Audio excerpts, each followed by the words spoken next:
Y en el programa se suponía que hoy tocaba una videoconferencia con un ministro, pero pues no pudo el ministro. Vamos a descansar. Tú a descansar. No les informamos porque no iba a haber. Sí, ya Sí. luego vemos. Me parece bien que vengan con ese ánimo. Vamos a continuar. Módulo 2 del Diplomado Juicio de Amparo. En esta ocasión contamos con el maestro Juan Antonio Gutiérrez Gaitán, que es licenciado en Derecho por la Universidad de Guanajuato, con maestría en Derechos Humanos y Amparo por el Instituto de Estudios Superiores de Derecho Penal.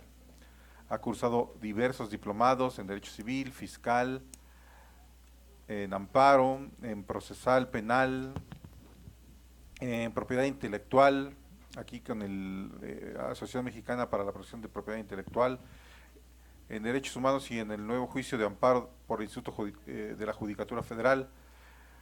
También ha tenido y ha realizado cursos dentro del Instituto de la Judicatura Federal como especialización judicial, preparación y capacitación para actuarios del Poder Judicial de la Federación, capacitación para secretarios de juzgado de distrito, capacitación para secretarios de tribunales de circuito, también cursos en las contribuciones, la potestad tributaria normativa del Estado, los principios constitucionales de la justicia fiscal, libros de gobierno, reformas del Código de Comercio, reformas en materia civil, la reforma constitucional en materia de amparo y su ley reglamentaria, las reformas constitucionales en materia de amparo y derechos humanos.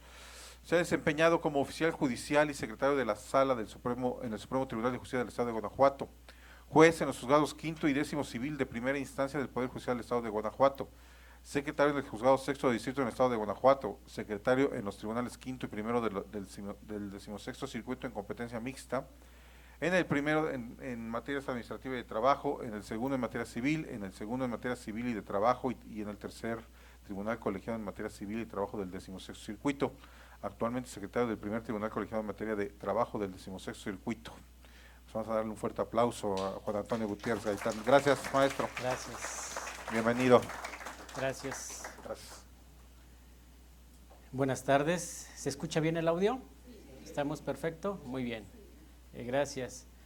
En primer lugar, quiero agradecer la invitación tan gentil que me hizo esta Casa de la Cultura Jurídica por conducto de su director, licenciado Alfredo Anguiano, misma que acepté con mucho gusto por varias razones. Una de ellas es que anticipé y pronostiqué que iba a encontrar caras familiares, rostros conocidos, y eso me entusiasma, créanmelo. Me da mucho gusto y bueno, algunos recordarán que creo que fue el año pasado o hace 2 años, tomé también un diplomado aquí con muchos de ustedes. Entonces, eso me hace sentir en un ambiente muy, muy familiar, muy cómodo, y es por eso que acepté con gusto. Y la otra razón fundamental por la que acepté con gusto, pues, es porque me gusta estudiar poquito o leer poquito, compartir, intercambiar ideas sobre las materias de las que pues todos nos ocupamos, de manera que eso también es motivante. Aprovecho esos comentarios para a la vez tratar de justificarme un poco en el siguiente sentido.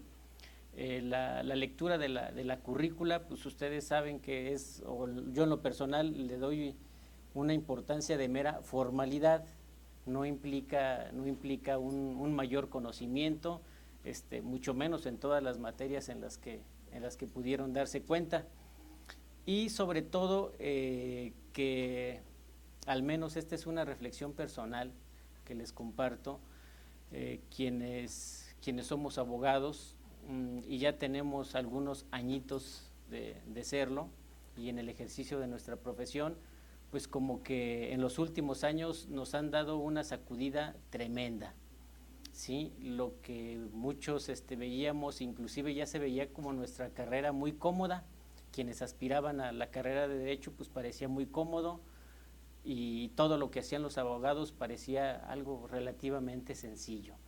Y ahorita la verdad es que me parece una de las carreras más complejas, por todos los cambios que estamos teniendo, de modo que si pensamos que en algunos años anteriores dominábamos una materia, teníamos conocimiento y experticia en algunos temas, pues ahorita yo creo que ya difícilmente lo podemos sostener con esa misma confianza, de modo que este es un foro que debemos de aprovechar todos, precisamente para eso, ¿no? Para empezar reflexionando por qué estamos aquí, pues porque tenemos interés. Creo que más o menos en gran o menor medida todos compartirán esta reflexión que les estoy externando, ¿no? En ese sentido, los abogados pues parece que o nos regresamos a estudiar la carrera en los temas actuales o le seguimos, pero con mucho trabajo, porque traemos muy arraigado mucho conocimiento que ahorita no resulta de gran utilidad. Al contrario, para cuestiones prácticas parece que nos está estorbando. ¿Por qué? Porque nos cuesta mucho trabajo entender instituciones completamente nuevas, ¿sí? Que son nuevas, pero de alguna manera tenemos que buscarles un ajuste a nuestro sistema jurídico, a nuestro sistema ya tradicional. Entonces eso creo que lo complica.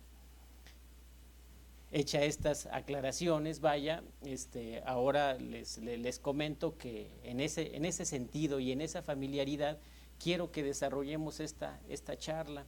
Lejos de que a mí me incomode o me moleste las intervenciones y participaciones de cada uno de ustedes, que de ninguna manera son interrupciones, me motiva, las escucho con mucho interés y bueno, creo que para todos es más retroalimentador hacer ese intercambio de ideas que venir solamente y a escuchar a una persona que habla y habla o lee y habla y habla y lee y todo. Pues, somos seres humanos todos, tenemos capacidad de aprendizaje y de atención por ciertos lapsos, no tan prolongados. Relacionado con este tema, quiero ofrecerles una disculpa ahorita por lo que pude darme cuenta. Muchos de ustedes no recibieron el comunicado del cambio que se tuvo que hacer y el ajuste. En primer lugar, les doy la explicación de que eso obedeció a mis tareas, ¿no?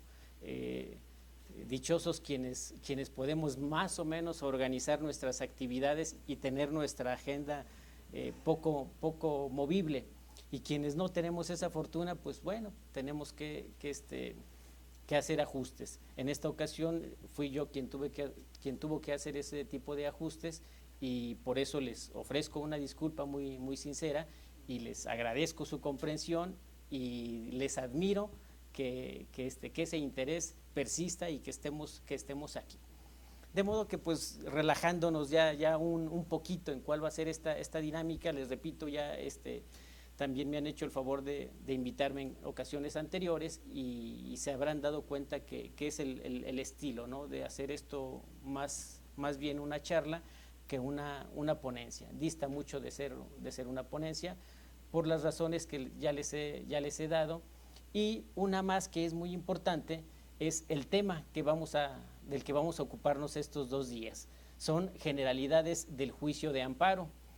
Su propio nombre lo indica. ¿De qué vamos a hablar? Solamente de generalidades, ¿sí? Ese es el objetivo que tenemos que lograr.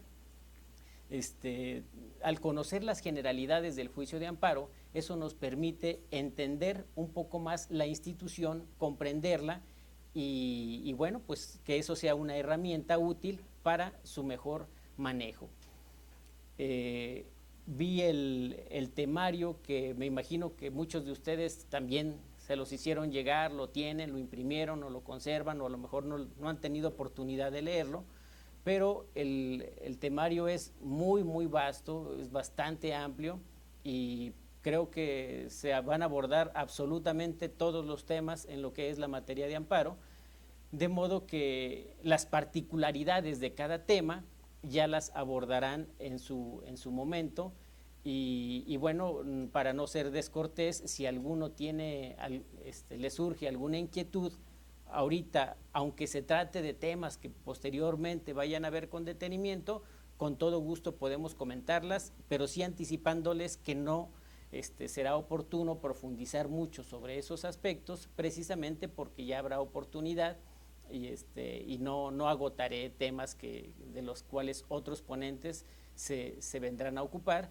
y que también tienen, por lo que pude darme cuenta también de la información que me compartieron, tienen vasta experiencia más que un servidor, y por lo tanto yo quedo muy confiado de que también estarán en excelentes manos cuando les toque abordar esos temas.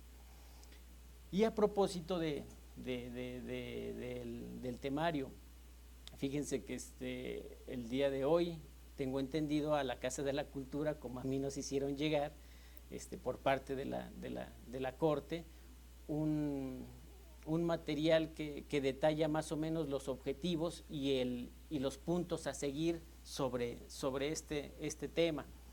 De modo que me pude percatar que hay algunos temas a los que yo no les presté mayor importancia, pero que sí están ahí. De modo que no sé cuándo estilan hacer su examen para tener oportunidad del material que vamos a exhibir. Se los voy a dejar a su disposición para que se los hagan llegar, y me comprometo a que esos otros temas que vi que no contemplé yo en el material a exponer, podérselos también incluir, de manera que cuando ustedes tengan que realizar ese examen, no se queden con la inquietud de que pues, me están preguntando sobre un aspecto que ni siquiera abordamos en el desarrollo de la exposición, lo cual pues, sería muy injusto. En general, tengo entendido que las evaluaciones son sencillas, son ligeras, no son de mucho escribir, al contrario, se pueden responder hasta tal vez con 5 o 10 palabras o enumerar algunos conceptos, no tanto definirlos. De modo que eso también espero que les haga estar tranquilos para el momento en que desarrollen su examen. Creo que también será exitoso. ¿De acuerdo? ¿Hasta aquí alguna duda, algún comentario? Nada, ¿verdad? Estamos hablando solamente de cortesías. Bien, el tema ya un poquito más detallado de lo que son las generalidades del juicio de amparo, son antecedentes del juicio de amparo. ¿Esto qué nos revela en primer término? Pues que hay que hacer alusión a la historia del juicio de amparo. Yo les hago una confesión. A mí todo el aspecto histórico no me parece del todo interesante, sobre todo cuando hay que ser muy puntuales en datos, en fechas y temas así muy particulares. Lo común, lo usual es que los datos históricos nos tienden así como que a relajar y hasta hacer motivarnos una pestañita, e inclusive esa fue una de las razones por las que yo no centré mucha mi atención en esos aspectos históricos, pero me encontré con esa sorpresa, les reitero, del temario, de que parece ser que sí. Inclusive recientemente estaba tratando de hacer limpieza en los libros que tengo, y empezaron a salir, pues, ustedes saben, cuando uno se asoma a las cosas que ya hace tiempo que no tiene en sus manos, pues se encuentra uno con esas sorpresas. Y dentro de esas encontré mi libro del juicio de amparo de Burgoa, y me llevó unos minutos reflexionar qué debía hacerlo. Los libros que consideré que ya no eran útiles, los doné a una biblioteca, y había unos de plano que eran inservibles, esos eran directamente para la basura. Pero en este sí me quedé pensando, que dije, ¿cuánta utilidad podrá ser a estas alturas todo el conocimiento, todos los conceptos del maestro Burgoa sobre el juicio de amparo? Dije, pues parece que no son muy útiles, pero al menos por un bonito recuerdo lo voy a conservar. Cuando estaba preparando estos datos históricos, me di cuenta que la bibliografía que consultaba eran muchas tendían a la fuente de Burgoa. De modo que si alguno de ustedes todavía conserva esos libros como el mío, entonces sí son de utilidad, creo que pues vaya su abundancia, su voluminosidad indica mucho de que es muy detallado en varios temas.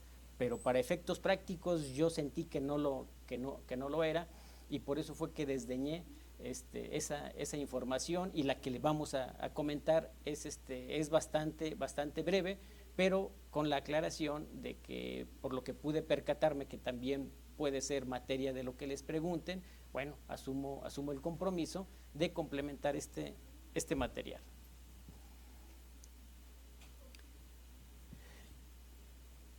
El primer punto entonces son antecedentes, creación y evolución del juicio de amparo. Los principios del juicio de amparo, en este módulo, clasificados como los que rigen la acción, los que rigen el procedimiento y los que rigen la sentencia. Y finalmente, disposiciones fundamentales y objeto de la protección.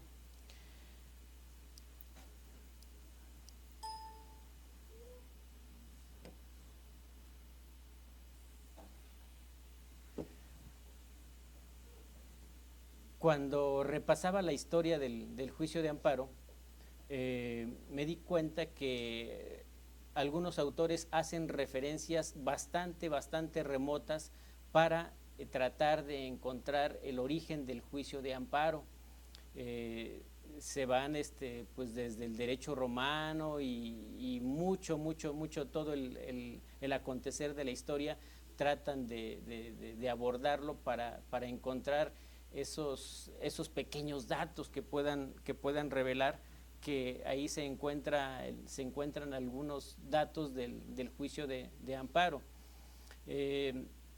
En lo personal pude percatarme que la Constitución de 1824 es la primera que hace referencia, bueno, pues ya con el México independiente, hace referencia a un control de la constitucionalidad, pero se queda muy limitada exclusivamente a eso, ¿sí? a que es conveniente hacer un control de la Constitución. Esto es, pues, que todos los actos de autoridad se ajusten a la misma, pero sin darnos mayores detalles, mayores precisiones de cómo debería de ser ese control, si a través de un procedimiento, a través de un juicio, quién sería la autoridad competente para resolver la constitucionalidad de los actos de autoridad.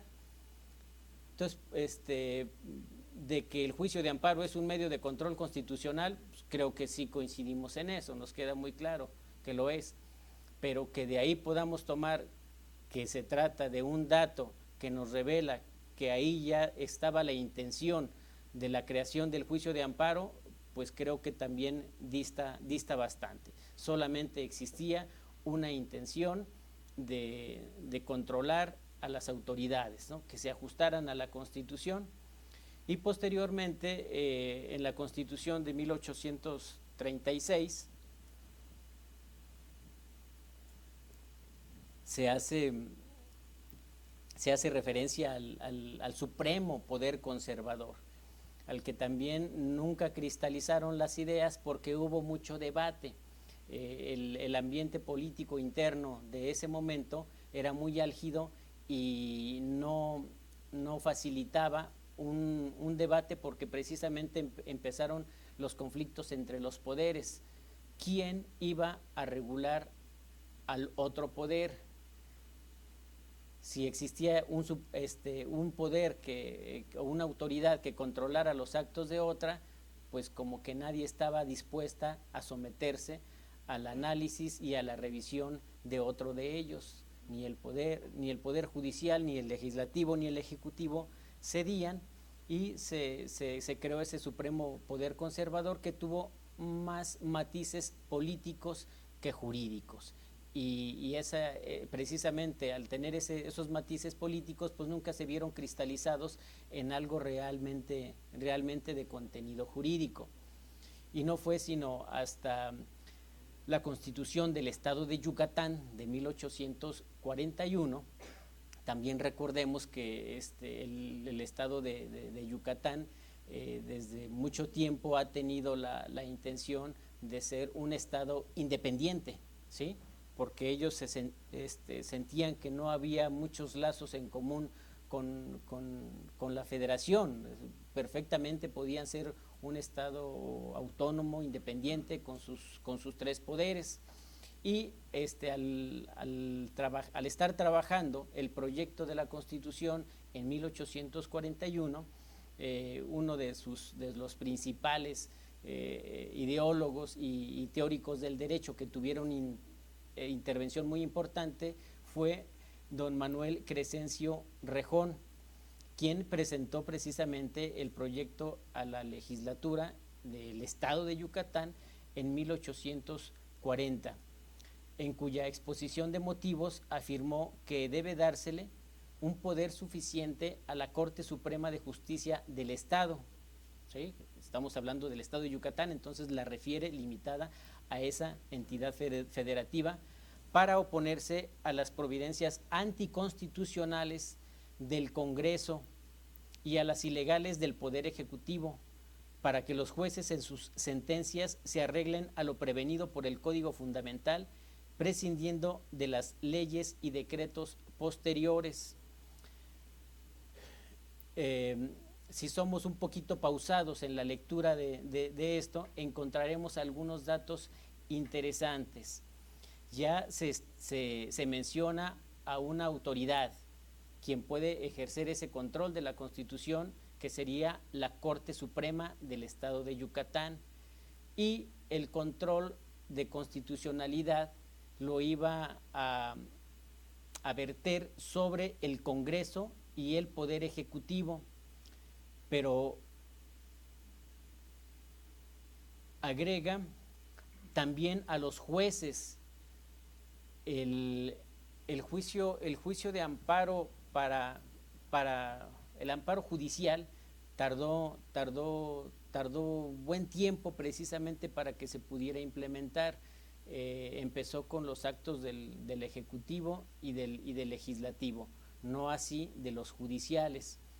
Sin embargo, la idea de don Manuel Crescencio Rejón sí contemplaba a los actos judiciales. Posteriormente, en 1847 se establece lo que se conoció como Acta de Reformas. El Congreso reunido en 1847 tenía la intención de adoptar de nueva cuenta, regresar a la Constitución de 1824, por eso se le conoció como Acta de Reformas.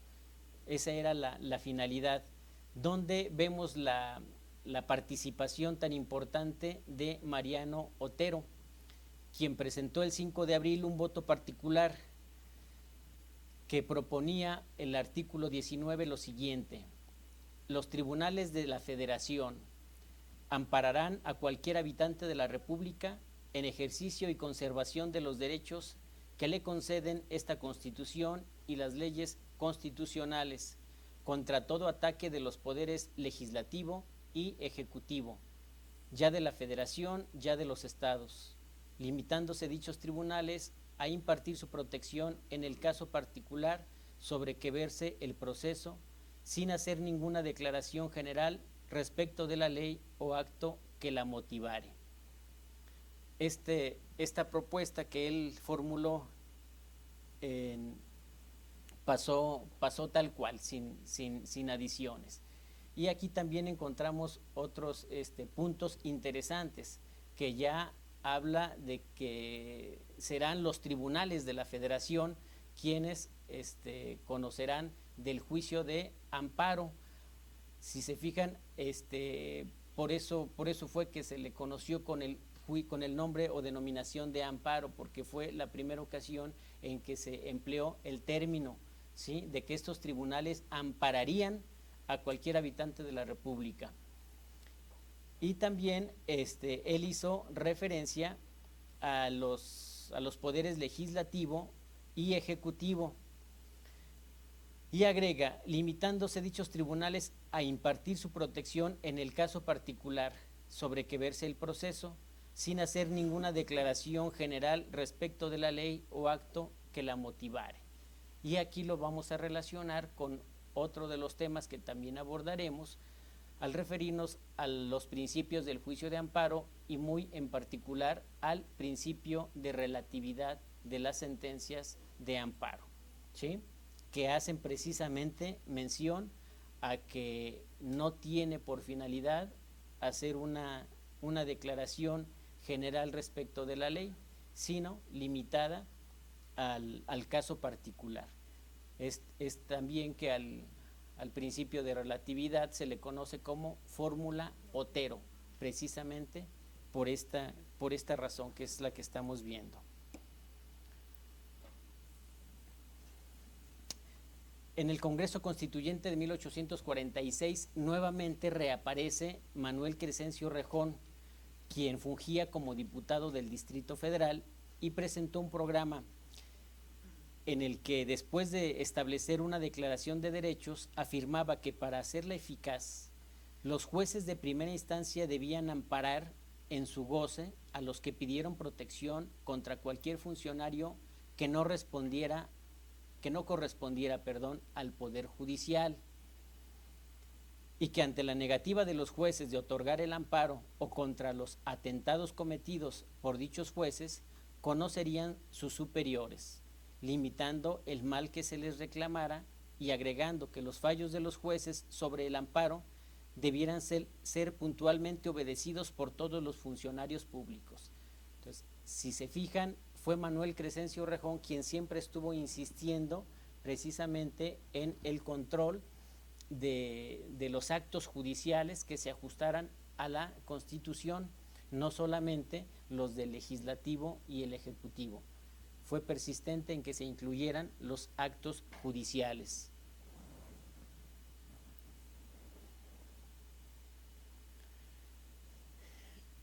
Ahora vamos a hacer referencia a la primer sentencia de amparo del 13 de agosto de 1849, ¿sí?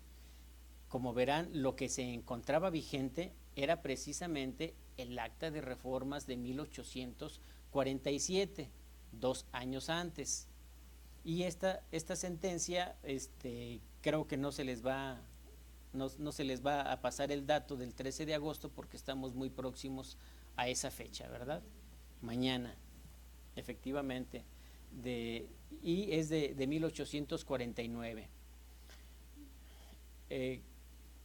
Lo que está en la diapositiva es texto de esa primer sentencia de amparo que pronunció el juez Pedro Sámano en contra del acto de destierro que se reclamó del gobernador de San Luis Potosí. Y la parte que me pareció más interesante es precisamente la que está aquí y a la que doy lectura. Teniendo presente que el artículo 25 de la Acta de Reformas impone al juzgado de mi cargo la obligación de amparar a cualquier ciudadano contra los ataques violentos, ya sea de los supremos poderes de la Unión, ya de los estados, que la circunstancia de no haberse reglamentado el modo y términos en que tal protección debe dispensarse, no es ni puede ser obstáculo para cumplir con ese sagrado deber, porque nadie puede ocultarse el modo de sustanciar un expediente y que de no dar cumplimiento al citado artículo resultaría una contravención del objeto y fin que los legisladores se propusieron, no menos que una muy notable infracción que inconcusamente haría responsable el que la cometiera. ¿Qué nos indica aquí en esta sentencia? Pues que no es obstáculo para hacer un análisis de un acto de autoridad, si se ajusta o no a la Constitución, la circunstancia de que no exista una ley reglamentaria de la propia Constitución, sino que al ser el mandato máximo, pues los actos de todas las autoridades se deben ajustar a la propia Constitución. Y la circunstancia de que no haya ley reglamentaria no es obstáculo. Y eso mismo lo seguimos viendo inclusive en la actualidad, donde tenemos reformas constitucionales que hacen remisión a leyes reglamentarias y pues, las leyes reglamentarias suelen ser muy tardaditas. Y lo vimos precisamente con la ley de amparo. ¿sí? Que el artículo transitorio estableció 120 días para que se expidiera la ley reglamentaria. Esos 120 días que se transformaron en más de 24 meses más o menos, ¿no? De 2011 a 2013, pues sí transcurrió un lapso. Pero igual, ¿qué ocurrió ya en esta actualidad? Sí, Carmen. Buenas tardes, Carmen.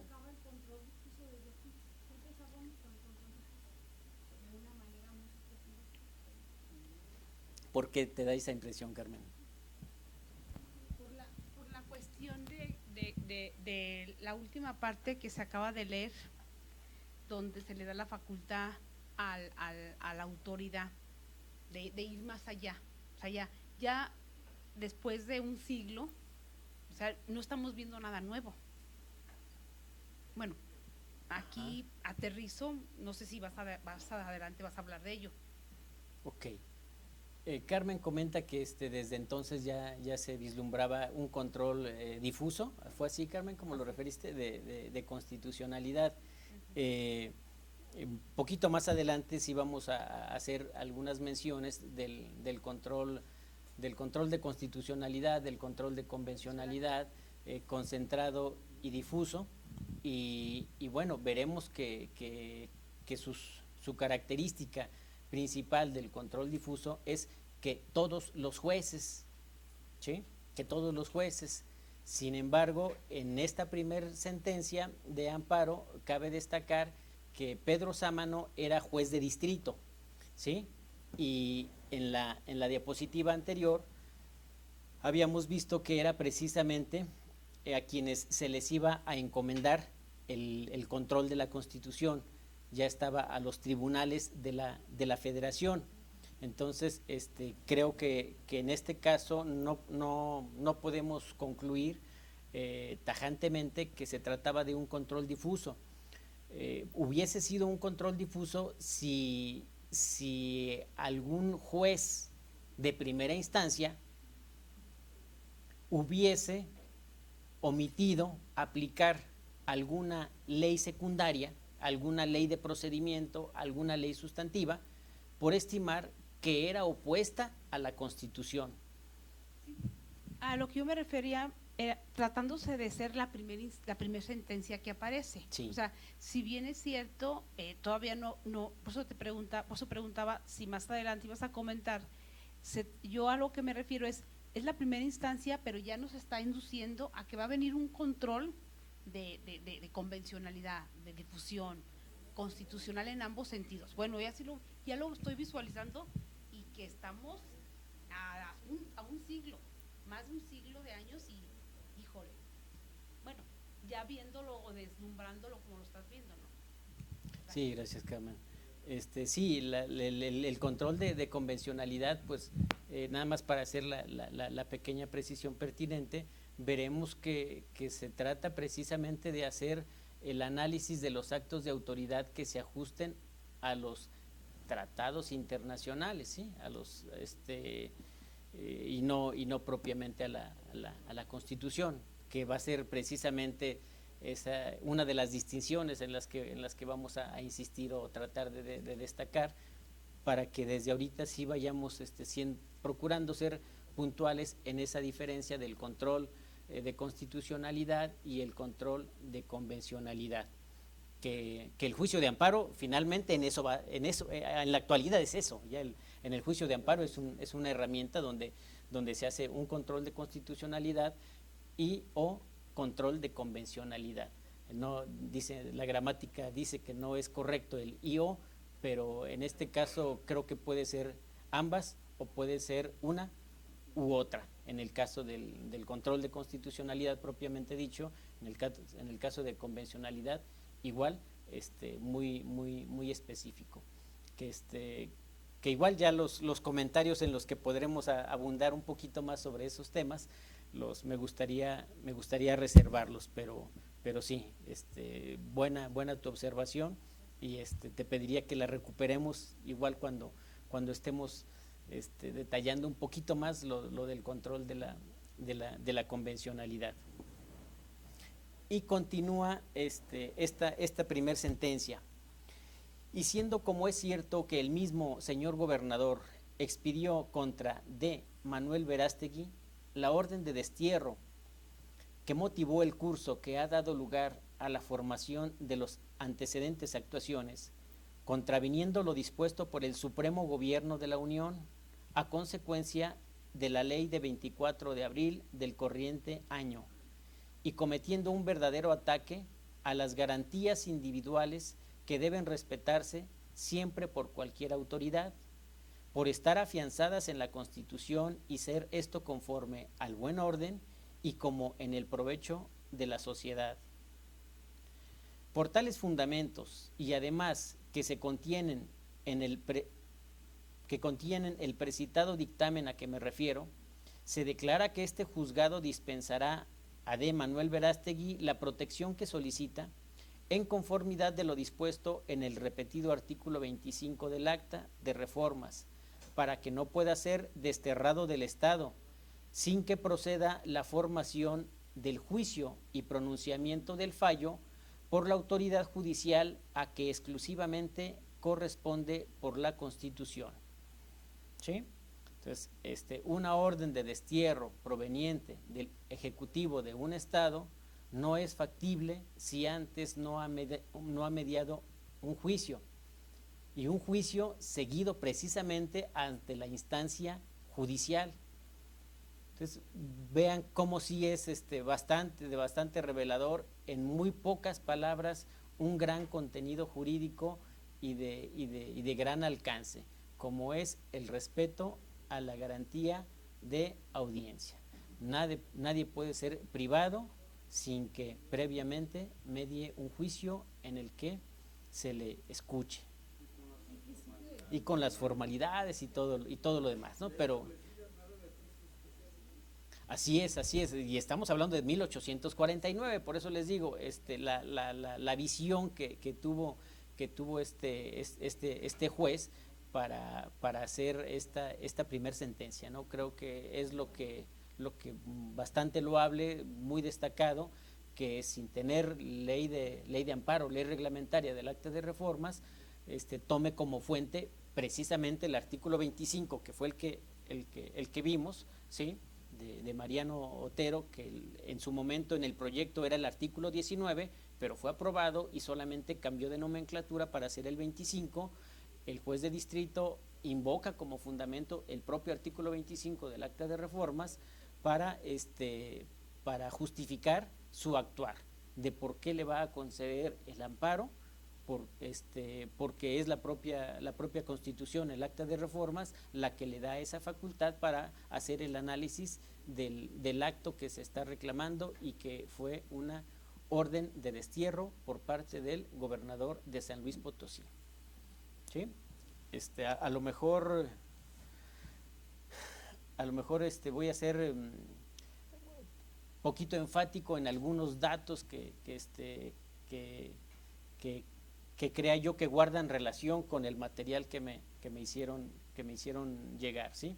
Entonces, bueno, valores entendidos, cuando se van a ir dando cuenta cuando sea ese énfasis, entonces pongan atención, por favor. No vaya a ser que se los pregunten en el examen, exacto.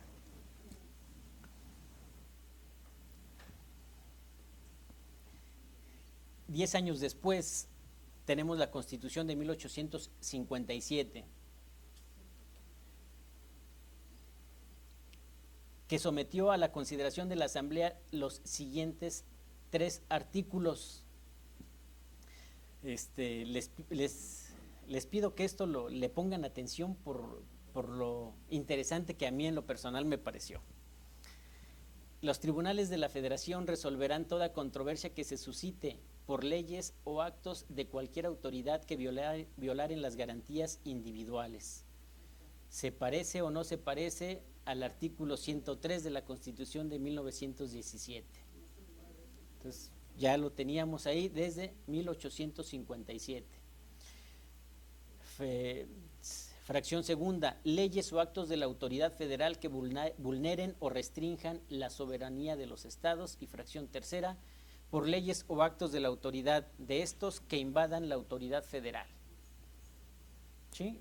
Que son las tres fracciones que posteriormente fueron el artículo 103 de la Constitución de 1917 y ahora igual primer, segunda y tercera fracción del mismo artículo 107 ya de la Constitución vigente.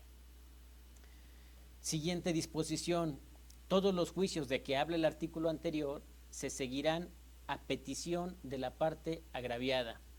Ya igual esto nos suena familiar con uno de los principios que veremos más adelante. Y se decidirán por medio de una sentencia y procedimientos y formas del orden jurídico determinados por una ley orgánica, ¿sí? Fíjense cómo hace remisión a una ley orgánica y no a una ley reglamentaria. La sentencia será siempre tal que no se ocupe sino de individuos particulares y se limite siempre a protegerlos y ampararlos en el caso especial sobre que versa el proceso, sin hacer ninguna declaración general respecto de la ley o del acto que la motivare. Volvemos a encontrar que aquí se reiteró esa fórmula Otero o principio de relatividad de las sentencias del juicio de amparo. Y también el empleo de estas palabras: se limite siempre a protegerlos y ampararlos. Cuando leen ustedes los puntos resolutivos de cualquier sentencia de amparo, ¿qué es lo que leen? Se resuelve primero: la justicia de la Unión ampara y protege, o la justicia de la Unión no ampara ni protege, ¿verdad? Es ahí la justificación del empleo de estas leyendas. Y el artículo 102, que es el que parece interesante: en todos los casos de que hablan los dos artículos anteriores, se procederá con la garantía de un jurado compuesto de vecinos del distrito que corresponde a la parte actora. Este jurado se formará y calificará el hecho de la manera que disponga la ley orgánica. Significa que la intención en 1857 era que quienes resolvieran si los actos de autoridad se ajustaban o no a la Constitución fuese un jurado popular. ¿Les agrada esta idea? Silenciado. Gracias, Carmen.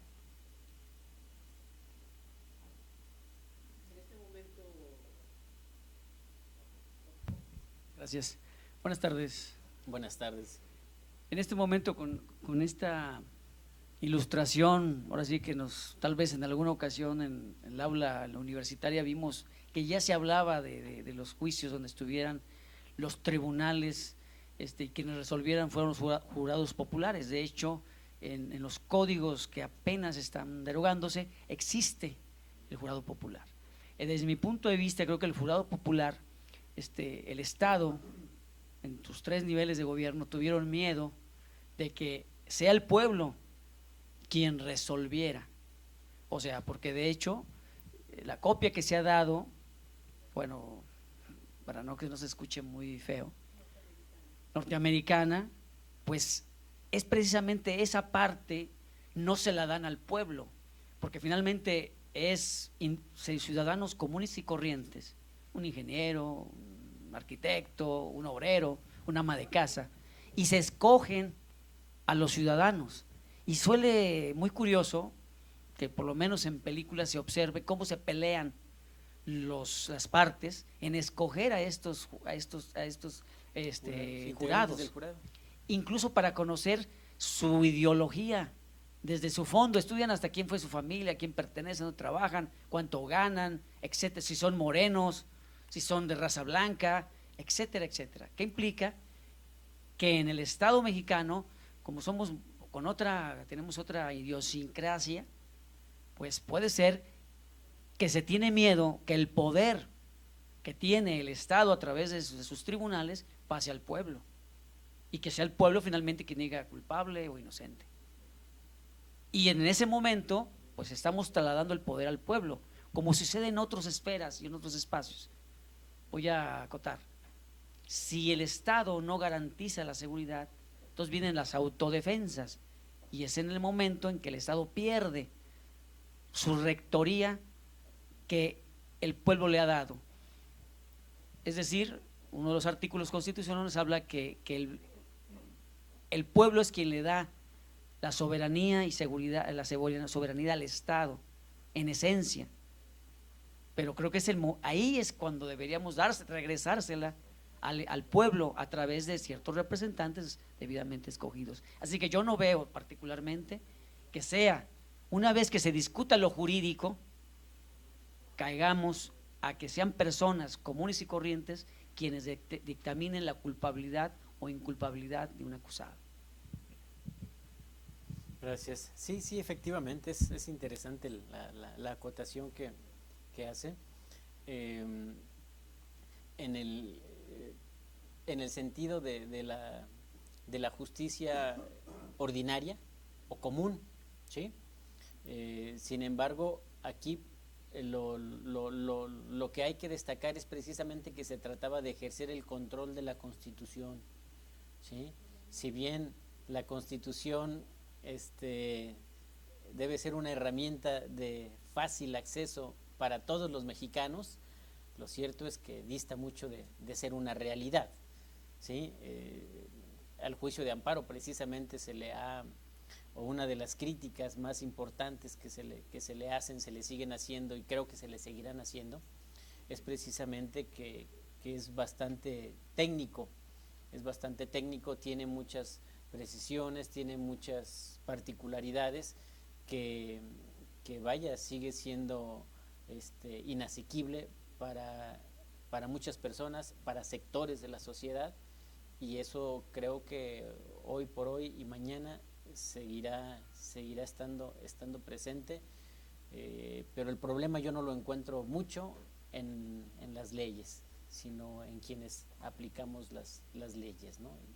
Y sí, efectivamente, como bien refiere, ¿no? Pues en el sistema penal norteamericano, el jurado popular pues se encarga de dar el fallo, pero obviamente quien instrumenta el juicio es un conocedor del derecho, es un jurista, y ya él se encargará de establecer de manera fundada y motivada por qué se llega a la conclusión de que alguien es inocente, alguien es culpable, pero ya será esa su tarea, y la tarea del jurado popular es determinar si es inocente o es culpable.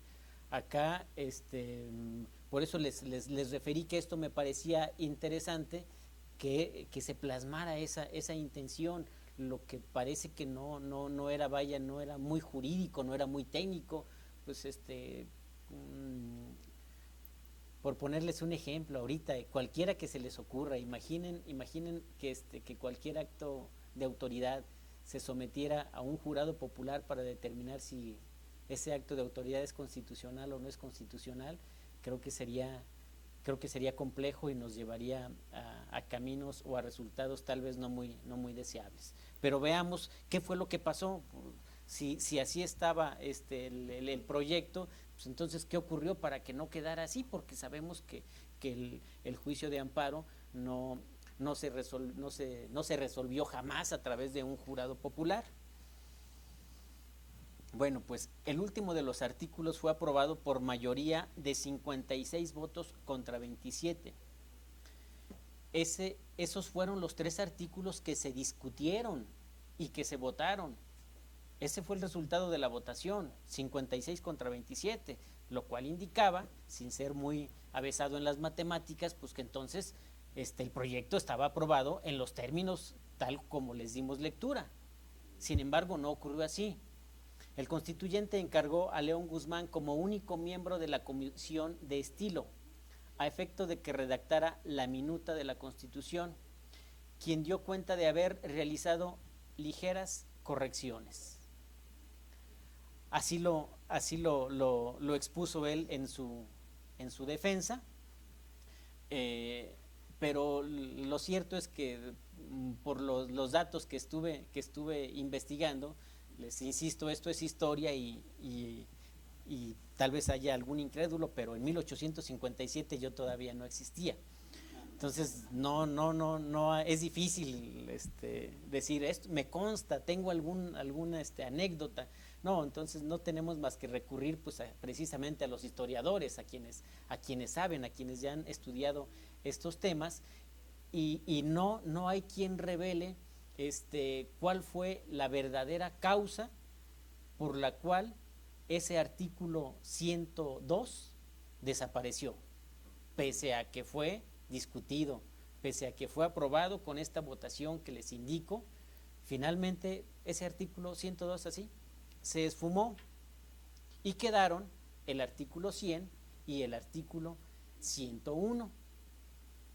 Existen sospechas, hay otros historiadores que sospechan de que el diputado Ignacio Ramírez, conocido como el nigromante, fue el autor intelectual o material de hacer esa travesura, porque él se oponía férreamente a que fuese un jurado popular quien conociera precisamente del control de los actos de autoridad que se ajustaran a la Constitución. Entonces, les digo, hay esas dos versiones, una que dicen que fue el nigromante quien metió mano, y otra pues que es así como pareciera que alguien me haga favor de sacarle unas fotostáticas a esto, y ya cuando regresan las fotostáticas ya viene incompleto, y damos por hecho que ese documento está íntegro, cuando no fue así. Fue lo que ocurrió, y de modo que tenemos que lo que explica que el juicio de amparo se salvara del conocimiento de un jurado popular fue algo meramente circunstancial, casual, efectivamente, ¿sí? No hubo una discusión, no hubo una votación, o sea, la hubo pues, sí la hubo, pero el resultado de esa votación y discusión fue que se aprobara. Sin embargo, les digo, una razón totalmente ajena a lo jurídico, quedó así.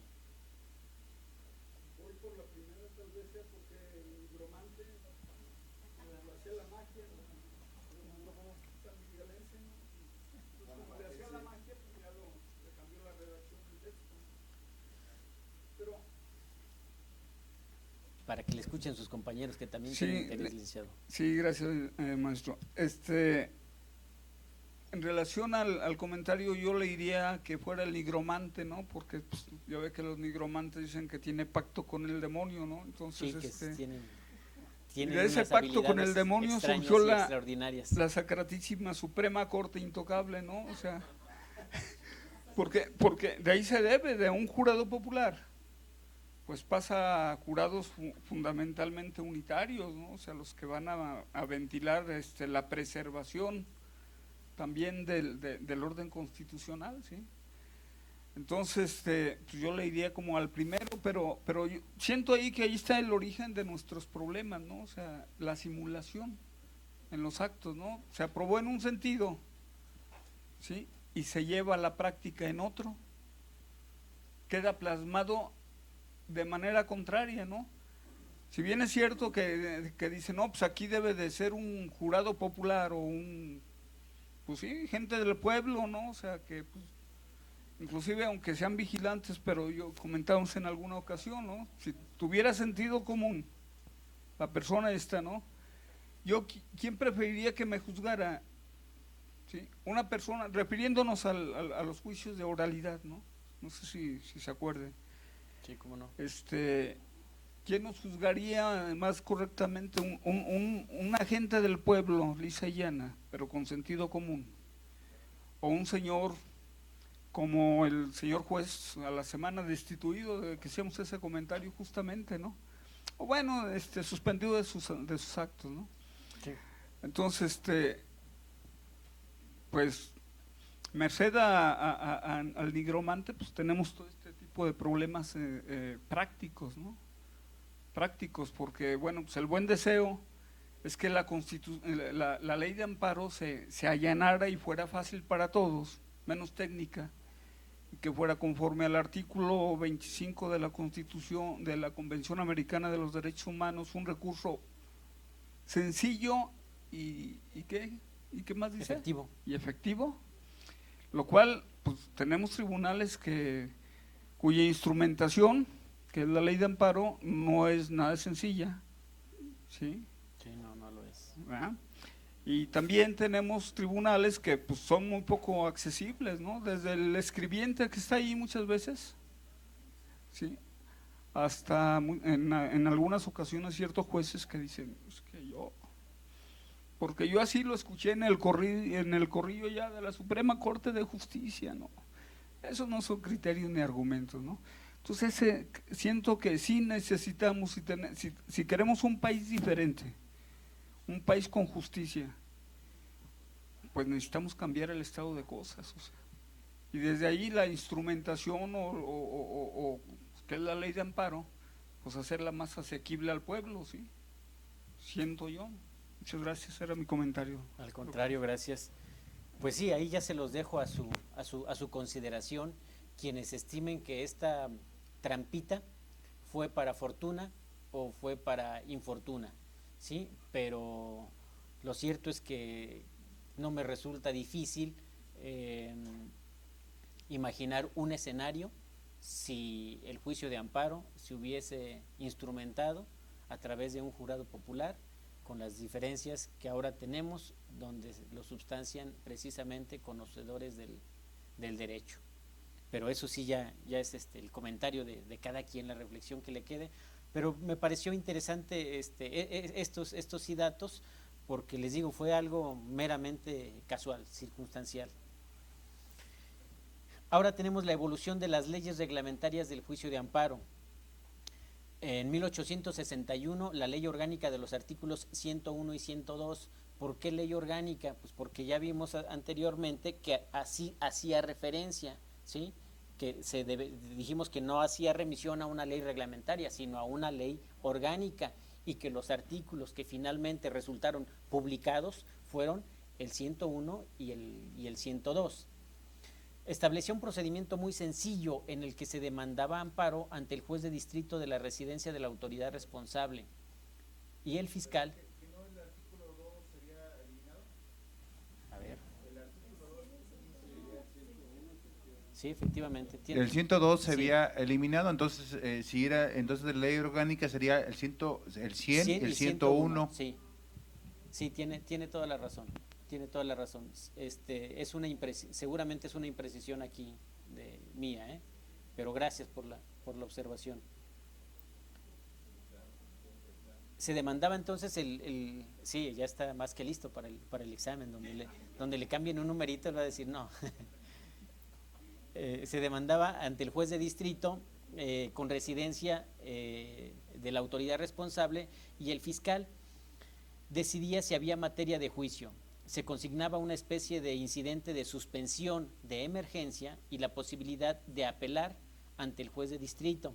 Al aceptarse la demanda, se abría un periodo probatorio y las ejecutorias podían llevarse ante la Suprema Corte de Justicia de la Nación. Extendía la protección hasta las leyes orgánicas y cayó un tiempo en desuso por la intervención francesa, pero luego retomó su vigencia. Igual, por los acontecimientos interesantes que hubo en ese tiempo en nuestro país, las instituciones jurídicas no eran precisamente la mayor problemática, sino lo que se vivía en ese momento. Y por eso fue que el juicio de amparo no tuvo gran desarrollo en todos estos años. Posteriormente siguió la ley orgánica de 1869, que tenía un artículo más detallado y establecía la procedencia del juicio de amparo, contemplando ya el incidente de suspensión, y la clasificaba como provisional y definitiva. Se estableció que las sentencias no eran apelables ante el tribunal de circuito, sino revisables de oficio por la Suprema Corte de Justicia de la Nación. Entonces, aquí, ¿qué es lo que podemos rescatar? Pues precisamente ya el incidente de suspensión en sus dos modalidades, tanto la provisional como la definitiva. Así es. La ley de 14 de diciembre de 1882